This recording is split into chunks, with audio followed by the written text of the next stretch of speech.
My hometown is Bac Bien Village, located on the other side of the Red River, under the Long Bien Bridge. My grandmother has 4 children, my mother is one of them, followed by my Uncle D and Aunt T. I apologize for abbreviating their names due to several reasons. In 1986, Uncle D had a daughter, Ling, and my grandmother also brought a pair of dogs back to the village, named Tin and Mike. My grandmother loves animals very much. She treats Ling and the 2 dogs as if they are the same age. So the 2 dogs lived with my grandmother until the incident in 2001, when Ling turned 15 years old. Tin lived with its owner for 15 years and was especially smart and understood human intentions. It loved playing outside or watching the chickens for Uncle D. People say that dogs get smarter as they get older. Sometimes, my uncle would tell Tin to get a basket in the kitchen, and it would obediently go and get it. Unlike Tin, Mike was quiet and only liked to be alone.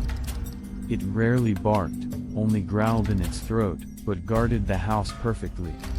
It seemed that it had a kind of power, and the neighborhood's cats and dogs never disturbed the garden at my grandmother's house. My grandmother and Uncle D were very proud of the 2 dogs. That year, the river water rose high. One evening, Tin did not come home for dinner like usual. The next morning, when Uncle D and I went to the river, we found it dead on the trestle. He brought it back and buried it at the base of the banana tree in the garden. My grandmother was very sad. She didn't talk all morning. On a sunny noon, my sister was trying to take the lunch out to dry. Suddenly, there was the sound of a wooden stick knocking down the fence. Knocking down the fence. Evenly from the backyard.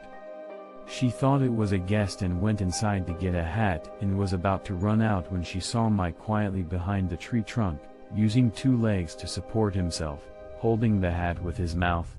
He took slow steps from the backyard towards the gate. My sister was stunned, and could only mutter D. Save me. My sister's husband ran up from the bottom of the house, and when he saw Mike, he froze.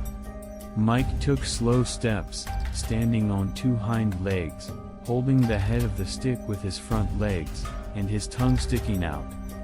From the backyard to the gate, it was more than 10 meters. The 3 of my family members stood like statues until he reached near the gate, then my cousin D chased him. The shadow of Mike disappeared behind the gate, and that's when my cousin ran to the place, but it was gone.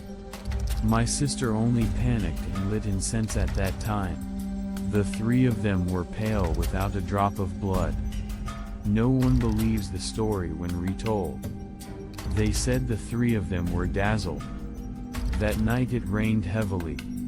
My sister's house was on the riverbank, and in 2001 there was no fence. The water was deep enough to hear the sound of splashing. The next morning when my cousin D went to the garden, he found the corpse of Tin was dug up and the body was gone.